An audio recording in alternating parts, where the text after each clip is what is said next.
Bapak Suster, Tante, saudara-saudara yang terkasih dalam Kristus, setiap tahun pada hari Minggu kedua Paskah gereja merayakan hari Minggu Kerahiman Ilahi. Kalau kita lihat bersama mengapa hari Minggu Kerahiman Ilahi dibuat setelah pesta Paskah, mengapa tidak setelah pesta Natal atau pada hari-hari lainnya? Ada yang tahu alasannya kenapa? Boleh tidak diubah ke hari-hari yang lain? Mengapa setelah Paskah? Karena gereja mau menunjukkan suatu hubungan yang erat antara kebangkitan dan juga kerahiman. Kalau kita melihat bersama, awal dari kebangkitan apa? Kematian. Tanpa kematian tidak mungkin ada kebangkitan. Dan kematian Yesus, wafatnya Yesus disalib karena satu alasan, yaitu karena cintanya kepada manusia dan kepada dunia. Dan karena cintanya itu, kita memperoleh keselamatan.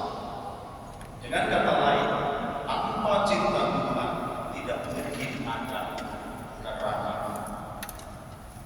Saudara-saudara yang terkasih, berbicara tentang kerahiman ilahi, kalau kita melihat lebih dalam lagi, kalau dalam bahasa Latin itu dikatakan misericordia. Misericordia itu dari dua kata, miseri dan cordia. Miseri artinya penderitaan, cordia hati.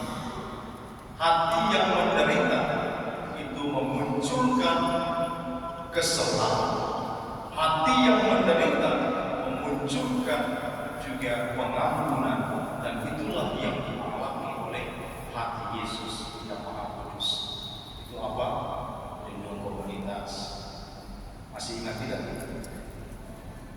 Hati Yesus yang Maha Kudus. Jadi orang yang bernaung di bawah renungan hati Yesus itu harus punya hati seperti Yesus, bukan hati-hati yang lain. Hati-hati di jalan. Hati yang lain nanti kita ganti nama komunitas, hati kudus Yesus. Saudara-saudara yang terkasih, berbicara juga tentang kerahiman, itu kalau kita melihat bersama, kerahiman berasal dari kata rahim. Apa itu rahim? Yang para ibu tahu, tapi para bapak tidak tahu artinya rahim. Para ibu tahu rahim itu tempat di mana awal dari kehidupan itu muncul. Ada satu pemikir yang mengatakan seminar, kalau di tempat yang paling aman tidak lagi ditemukan kenyamanan, bagaimana mungkin bisa terwujud kedamaian? Saya ingat kata-kata ini ketika saya di seminari belajar tentang teologi moral, dan ketika itu berbicara tentang masalah aborsi. Dan kata-kata ini muncul untuk mau menunjukkan bahwa tempat yang paling aman di dunia itu adalah rahim seorang ibu. Mengapa? Karena anak yang ada di dalam rahim tidak akan merasakan kedinginan, tidak akan merasakan kesakitan, tidak akan merasakan kelaparan, karena semuanya dipenuhi di dalam rahim. Yang merasakan siapa? Ibunya.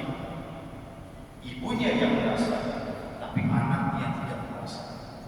Tetapi sekarang apa yang terjadi? Itu tidak lagi menjadi tempat yang aman. Karena bayangkan, di dalam rahim saja masih bisa dibunuh, apalagi di luar rahim.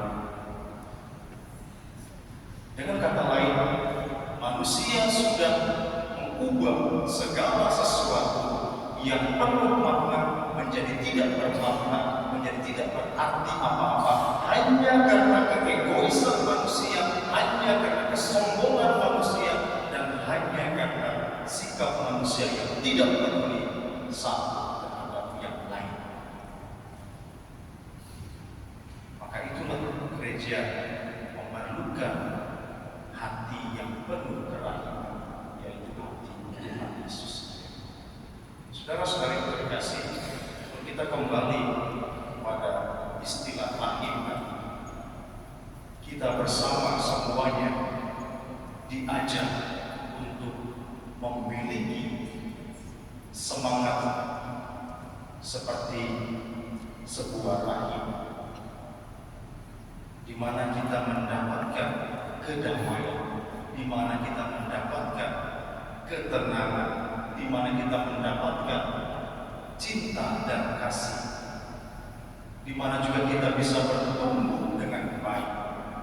Semuanya itu hanya akan terjadi kalau kita bersama berada di dalam naungan kasih Tuhan, hati Tuhan yang penuh kerahiman. Maka saudara-saudara terkasih, jangan pernah takut untuk mengalami penderitaan. Tadi seperti saya katakan, misericordia, kerahiman hanya akan ada kalau kita bisa menerima penderitaan. Yesus memiliki hati yang penuh kerahiman karena penderitaan. Oleh karena itu, mari kita bersama dalam kehidupan kita berusaha untuk juga membuka diri kita. Jangan terlalu egois, jangan terlalu menang sendiri, atau berpikir diri sendiri lebih baik. Berusaha untuk berubah, berusaha untuk memperbaharui diri, sehingga hati yang penuh kerahiman tinggal dalam hati kita, dan hati yang penuh